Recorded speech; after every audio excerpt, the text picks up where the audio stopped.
Now, after having spoken what is the scheme about, what is the objective, what relief, the next question comes is to whom is the scheme applicable? The applicability of the scheme. Now, the scheme shall be applicable for any defaulting companies and inactive company. I will come I'll come to the details explaining what you mean by defaulting company and an inactive company. But to understand the overall brief about it, what gain will the scheme give to an inactive defaulting company? It's anyways inactive, right? So what good can you make out of it? But when you're inactive, you are in the radar of various regulatory authorities. That means if you're inactive, you have not complied with multiple compliances, statutory compliances, maybe as per the Income Tax Act, maybe as per the GST Act or the Companies Act, all the regulatory authorities. So here in this case, the scheme, what benefit it brings to you is you are able to file for dormancy.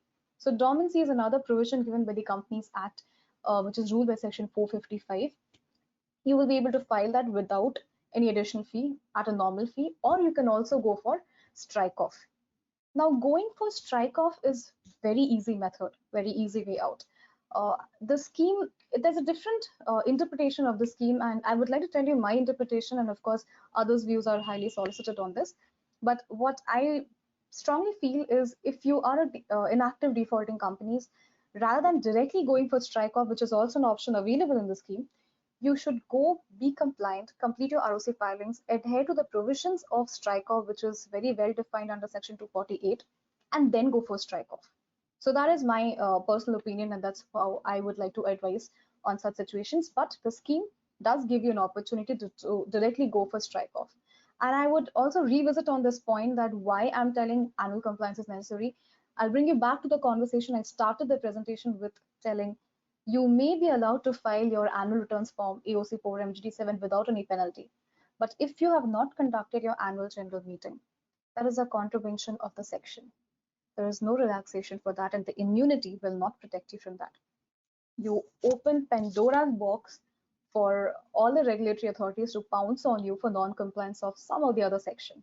So hence, it's a very wide scheme which is given a 6-month timeline, which is enough for any company to come out clean and compliant. Going ahead about the applicability, now it is about the companies. Now the scheme, it allows you to file various forms, but what are these forms without any additional fees? But there are certain exceptions to this form filing. Not every form has been given this ultimate relaxation to go ahead and file and avail the non-additional fee benefit. So annual filing forms, as I mentioned, AOC4, NGT7, these are the annual filing forms. Again, under AOC4, all the categories of AOC4 is covered, which includes your XBRL, your CFS, for NBFC companies, private limited companies, all the categories of AOC4 is covered. MGT7 lies the same for all. Event-based form. Now, this is a point where I really want to stress upon.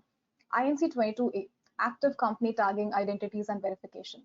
So if you all remember, last year, this provision came. So going back a year in 2019, by the month of April, this form was launched with an intention that every company has to be tagged as active, wherein you have to point out which is your registered office, giving the latitude, longitude, address to that specific, as well as the presence of the key managerial person, along with an evidence of a photograph him being inside the registered office. So this was a big move by the ministry to identify whether the companies are actually active or not. And the non-compliance of this resulted in a penalty of 10,000 rupees straight away.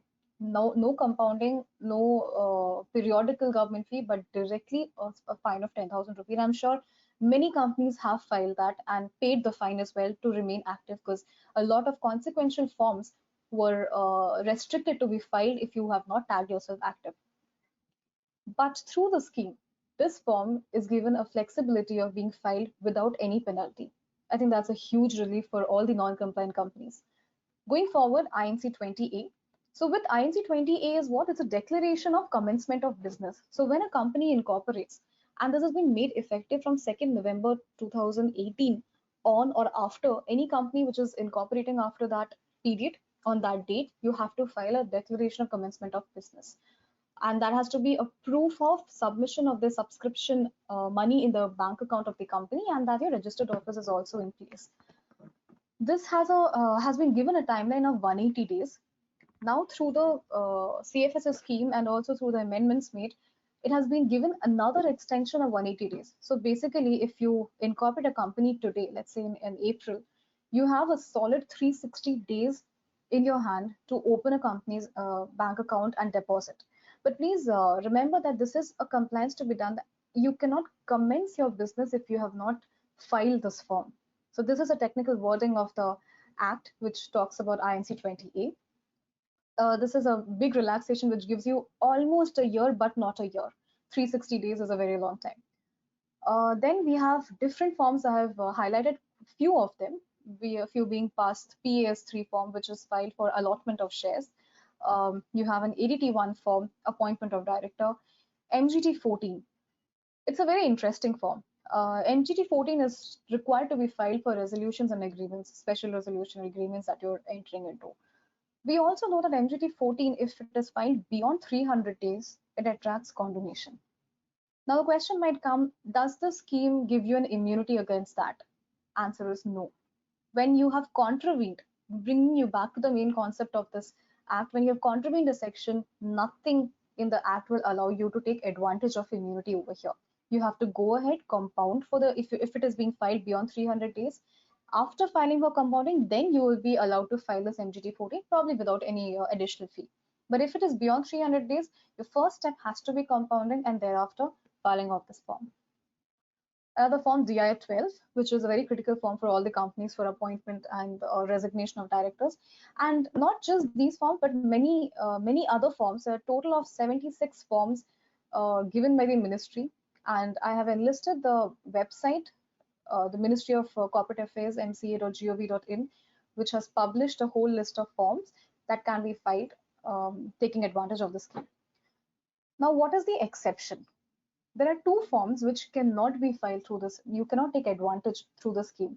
One is any form related to increase in authorized share capital of your company, which is form SF7, and any charge related documents, CAG1, CAG4, CAG8, CAG9. So these two, I really can't comment upon why these two have been specifically selected. I'm sure there's a lot of thought process behind it, but reality of the situation, we cannot take advantage of the scheme if you're trying to file SF7 or charge related forms.